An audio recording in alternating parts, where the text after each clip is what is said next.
नमस्कार प्रिय विद्यार्थियों। आज हम पंचतंत्र का जो अपरीक्षित कारक आपके कोर्स में है उसकी शुरुआत करेंगे। सर्वप्रथम हम थोड़ा सा पंचतंत्र के बारे में जान लेते हैं। जैसा कि आपको पता ही होगा कि पंचतंत्र एक कथा साहित्य है जिसमें कथाओं का, नैतिक कथाओं का, नीतिपरक जो कथाएं हैं जिनसे बालकों को नीति का ज्ञान हो, ऐसी कथाओं का संग्रह किया गया है। तो विश्व साहित्य में अगर हम देखें तो भारतीय कथा साहित्य का स्थान परमोत्कृष्ट एवं सर्वोपरि रहा है। अतः भारतीय कथा साहित्य को विश्व कथा साहित्य का जनक भी कहा गया है। अधिकांश भारतीय कथा साहित्य में किसी व्यक्ति विशेष का नाम न रखकर जलचर, नभचर, पशु पक्षियों के सिंबल रूप में उपस्थित किया गया है। इसमें शेर, हाथी, चूहा, सांप, बिल्ली, कौवा, कछुआ आदि हमें नीतिप्रद एवं आचार विचार की शिक्षा तथा कर्तव्य अकर्तव्य का उपदेश प्रदान करते हैं।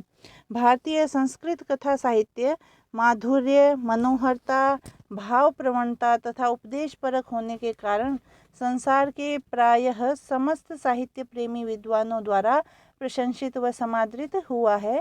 इन कथाओं में हमें मनोरंजन, हास परिहास, छल कपट, धोखा तथा धार्मिक, नैतिक व व्यावहारिक ज्ञान प्राप्त होता है।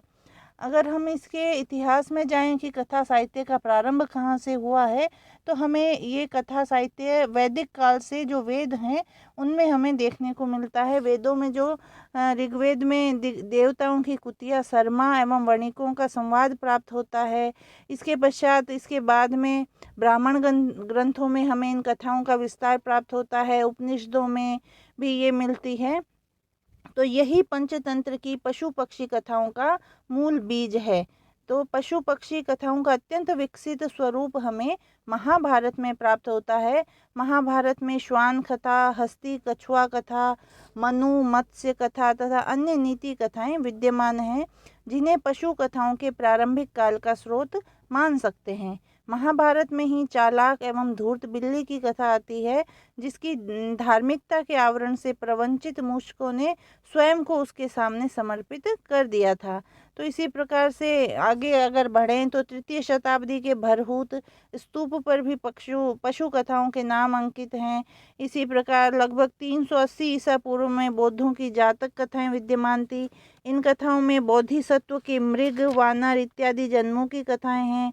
35 जातक कथाओं से युक्त आर्य सूर का जातकमाला नामक ग्रंथ संस्कृत भाषा में निबद्ध है। पंचतंत्र की कथाओं का इन कथाओं से अत्यधिक साम्य हमें देखने को मिलता है। जैनों ने भी बौद्ध जातक ग्रंथों का अनुसरण कर जातक ग्रंथों की रचना की है। पंचतंत्र के रचयिता के बारे में अगर हम बात करें तो इनके रचयिता सभी शास्त्रों में निष्णात पंडित विष्णु शर्मा हैं। वे 80 वर्ष के थे। चाणक्य का भी एक नाम विष्णु शर्मा है। अतः अनेक विद्वान चाणक्य एवं विष्णु शर्मा को एक ही व्यक्ति मानते हुए पंचतंत्र को चाणक्य की ही रचना स्वीकार करते हैं। वास्तव में नीति संबंधित जो गंभीर बातें प्रकृत ग्रंथ में दी गई है, इससे मालूम पड़ता है कि चाणक्य के समान कूटनीतिज्ञ एवं नीति शास्त्र का उद्भट विद्वान ही इस प्रकार के ग्रंथ की रचना कर सकता है। पाश्चात्य विद्वानों में कीथ महाशय पंचतंत्र का समय 200 ईसा पूर्वी शताब्दी अथवा बाद में स्वीकार करते हैं। इसी प्रकार प्रोफेसर हर्टेल भी इनको ईसा पूर्व ही स्वीकार करते हैं। अगर पंचतंत्र के रचनाकार के रूप में चाणक्य को स्वीकार कर लिया जाए तो भी इनका समय 345 से 300 ईसा पूर्व ही निर्धारित होगा। तो इस प्रकार लगभग पंचतंत्र के रचयिता पंडित विष्णु शर्मा 300 ईसा पूर्व ही रहे होंगे, ऐसा हम मान सकते हैं। पंचतंत्र के उद्देश्य के बारे में अगर हम देखें तो पंचतंत्र का मुख्य उद्देश्य बालकों को नैतिक, धार्मिक एवं व्यावहारिक शिक्षा प्रदान करना है। इसके लिए रचनाकार ने कथा रूप में पशु पक्षियों को माध्यम बनाया है। इन कथाओं में दैनिक वाग व्यवहार, करणीय अकरणीय उपदेश, कर्तव्य पालन, मित्र रक्षा, वचन पालन इत्यादि गुणों का वर्णन है तथा छल कपट, अहंकार, अंतःपुर के छल छद्मपूर्ण व्यवहार एवं स्त्रियों की चरित्रहीनता आदि दोषों का भी वर्णन किया गया है। इस ग्रंथ की रचना गद्यात्मक तथा पद्यात्मक की गई है। इसमें जो कथा है वो गद्य में चलती है और जो श्लोक हैं, जो नीतिपरक उपदेश है, वो हमें श्लोकों में देखने को मिलते हैं। और इस प्रकार ये ग्रंथ सुंदर कथाओं एवं विस्मयकारी उपाख्यानों से बालकों के मन को आकर्षित करता है। वैसे ही धुरंधर विद्वानों तथा प्रकांड राजनीतिज्ञों को भी अपनी उलझी हुई समस्याओं को सुलझाने में एवं राजनीति के सूक्ष्माति सूक्ष्म तत्वों के विवेचन करने में अनुपम सहायता देकर तुल्य रूप से उपकृत करता है। पंडित श्री विष्णु शर्मा कृत पंचतंत्र भारतवर्ष में ही नहीं अपितु संसार में सर्वत्र विशेष रूप से समादृत है। फ्रेंच, इटालियन, जर्मन, अंग्रेजी, अरबी, उर्दू, फारसी, हिब्रू, लैटिन, रशियन आदि सभी भाषाओं में इसके अनुवाद हुए हैं। विश्व में बाइबल के बाद इसी ग्रंथ का सबसे अधिक प्रचार एवं प्रसार हुआ है। इसके विश्व की लगभग 50 से भी अधिक भाषाओं में अनुवाद प्रकाशित हो चुके हैं। और जहाँ तक इसकी भाषा और शैली की बात है, पंचतंत्र की भाषा मुहावरों से भरपूर है, मनोरंजक है, हास परिहास पूर्ण है, ललित एवं हृदय ग्राह्य है। वाक्य विन्यास सरल एवं सुबोध है। कहीं भी क्लिष्ट तथा दुर्बोध शब्दावली का प्रयोग नहीं हुआ है। भाषा विषयानुरूप है। वस्तुतः पंचतंत्र की कथाएं गद्य में हैं, परंतु विषय को अधिक परिष्कृत व प्रभाव उत्पन्न करने के लिए बीच बीच में प्रचुर मात्रा में पद्यों को भी समाविष्ट कर दिया गया है। तो इस प्रकार भाषा की दृष्टि से देखें तो बहुत ही सरल और सुगम शैली में लिखी गई यह पुस्तक है, जो बच्चों को नीति का ज्ञान कराती है। अगर हम इसके कथासार देखें संक्षिप्त में, तो पंचतंत्र 5 तंत्रों में निबद्ध ग्रंथ है। ये 5 तंत्र इस प्रकार हैं। पहला मित्र भेद, दूसरा मित्र संप्राप्ति, तीसरा काकोलुकीय, चौथा लब्ध प्रनाश और पांचवा अपरीक्षित कारक। तो आपके कोर्स में जो 5वां तंत्र है अपरीक्षित कारक, वो आपके कोर्स में लगाया गया है। इस 5वें एवं अंतिम तंत्र के अंतर्गत एक मुख्य कथा तथा 14 उपकथाएं हैं। इसमें मुख्य रूप से भली भांति विचार पूर्वक सुपरीक्षित कार्य करने की नीति पर बल दिया गया है। बिना सम्यक प्रकार से विचार किए एवं बिना भली भांति देखे या सुने गए किसी कार्य को करने वाले मनुष्य को उस कार्य में सफलता तो प्राप्त नहीं होती, अपितु जीवन में अनेक प्रकार की कठिनाइयों का सामना करना पड़ता है। तो इसका मुख्य यही बताया जा रहा है इसमें कि मनुष्य को सोच समझकर भी कार्य करना चाहिए, बिना विचारे कोई कार्य नहीं करना चाहिए। तो अब हम इसका जो मूल कथा है अपरीक्षित कारक की, वो शुरू करेंगे।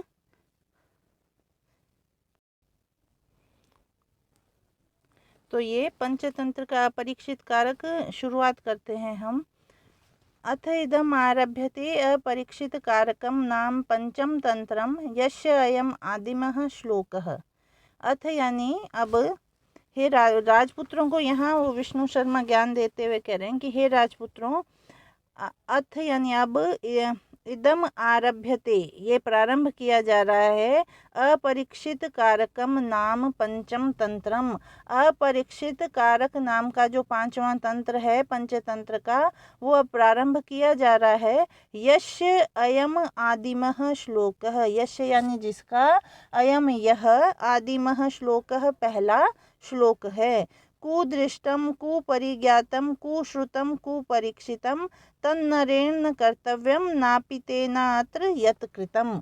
अब यहाँ कह रहे हैं कि कुदृष्टम, बिना अच्छी प्रकार से देखे, अच्छी तरह से बिना देखे, कुपरिज्ञातम बिना समझे, कुश्रुतम बिना सुने, और कुपरीक्षितम और बिना ठीक ठीक जांच किए बिना वह कार्य नरेण न कर्तव्यम, मनुष्य के द्वारा कोई भी कार्य ऐसा नहीं किया जाना चाहिए जैसा नापितेन, जैसे नाई, एक मूर्ख नाई ने, अत्र यत् कृतम, जैसा कि उस मूर्ख नाई ने किया। तो यहाँ कह रहे हैं कि बिना अच्छी प्रकार से देखे, बिना जाने, बिना सुने, बिना अच्छी प्रकार से उसकी परख किए मनुष्य को कोई कार्य नहीं करना चाहिए, जिस प्रकार से एक मूर्ख नाई ने यह कार्य किया।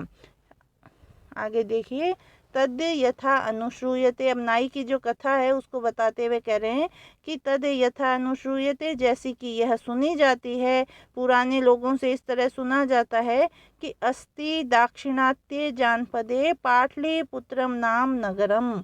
जब अस्ति वाक्य के प्रारंभ में आता है और कथा सुनाई जा रही है तो उसका अर्थ वर्तमान काल में न लेकर हम भूतकाल में लेते हैं, यानी था अर्थ में। तो अस्ति दाक्षिणात्य जानपदे, दाक्षिणात्य जानपद में, दक्षिण देश में, पाटलिपुत्रम नाम, पाटलिपुत्र नाम का नगरम, नगर अस्ति था। वैसे है, अस्ति का अर्थ होता है, लेकिन यहाँ अर्थ निकलेगा था। तो एक कथा सुनाई जा रही है कि एक दक्षिण देश में एक पाटलिपुत्र नाम का एक शहर था। तत्र मणिभद्रो नाम श्रेष्ठी प्रतिवसति स्म। वहाँ पर मणिभद्र नाम का एक सेठ, श्रेष्ठी यानी सेठ, प्रतिवसति स्म रहता था। तस्य च धर्म अर्थ काम मोक्ष कर्माणि कुर्वतो विधिवशाद धन क्षयः संजातः। तस्य च, और उसका, धर्म अर्थ काम मोक्ष कर्माणि कुर्वतो, धर्म पुण्य में बहुत धन खर्च किया करता था वह।